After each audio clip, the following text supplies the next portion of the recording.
Hi, I'm Marty Nemko. My most recent talk with you I called Changes in a Lifetime, and it described the changes in society in the past half century of my life. This little talk is going to project forward. Most movies and sci-fi predict technology is going to lead to dystopia, if not downright Armageddon. For example, you might Google the 50 best dystopian movies, or Brave New Worlds, which is a short story anthology by luminaries in the sci-fi world, and the 60 best dystopian novels. You'll find those if you Google them. Well, an opposing position is promulgated by Peter Diamandis and Peter Kotler in their forthcoming book, The Future is Faster Than You Think: How Converging Technologies Are Transforming Business, Industries, and Our Lives. Well, Diamandis' bona fides require us to take him seriously. For example, Fortune recently named him one of the world's 50 greatest leaders. Rationally, I'm excited by technology's accelerating advancement, but emotionally it's a little scary.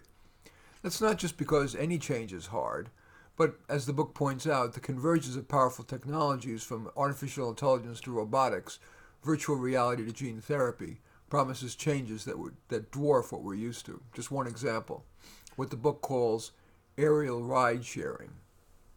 The book describes a recent conference on flying cars. The conference didn't focus on flying cars themselves. Quote, "The cars have already arrived." The conference theme was the path to scale. The book cites a core benefit of flying cars. And I quote again, "The average driver spends 2.5 working weeks trapped in traffic."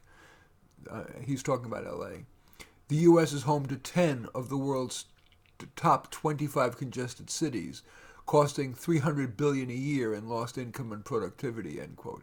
And I would add the price that we pay in frustration and the lost freedom to do things more pleasant than sitting in gridlock, spewing pollutants while we're doing that. What about building more freeways or mass transit? That would be much more expensive and requiring decades and major tax increases, and still would require most users to take even more time out of their already packed days. Whether aerial or not, the book echoes the consensus view that vehicles will be self-driving. Yes, that'll be convenient for us. We can read or veg instead of having to focus on driving. But what are the implications for the lost jobs? Drivers of taxis, buses, trucks, even maybe planes. What'll happen because of what the authors call the robocalypse? The tens of millions of jobs that are consensus projected to be lost to automation in the coming decades. For example, houses built by 3D printers instead of tradespeople. Tax returns prepared completely by AI software. And the job loss would accelerate if and when the current economic boom fades. With such lost personal income and work being central to the meaning of most people's lives, will the mass job loss cause not just more poverty, but more depression, substance abuse, civil unrest? Will education keep up? Should it? Per the currently most read Psychology Today article, kindergarten teachers are quitting and why. Many teachers and parents feel that education, if anything, is too rigorous, with pleasure and relationships shoved to the back of the bus. And will standard education survive in a world in which virtual reality will enable students to interact in worlds they could only imagine, and with teaching instead of dispensed by live teachers, good or bad, all expensive, by holographic AI teachers programmed to not only have expert knowledge, but to explain as clearly and engagingly as a transformational, beloved live teacher? Will students miss the humanity of the live teacher more than they miss the bank teller when using ATMs, the supermarket clerk when using self-checkout? What about human interaction more broadly? We already see large percentages of people, especially those under 30, buried in their phones, even when they're with other people.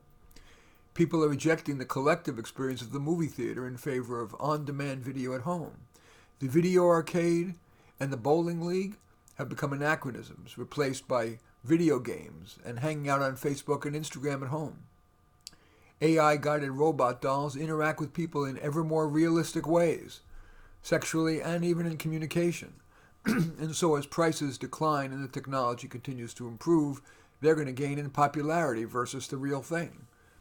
Is the convergence of revolutionary technology and political polarization, making more people feel that human interaction is more trouble than it's worth?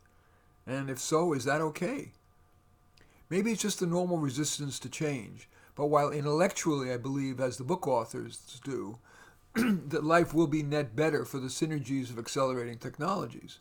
But emotionally, I'm feeling a little skittish. How about you? In any event, I do thank you for watching.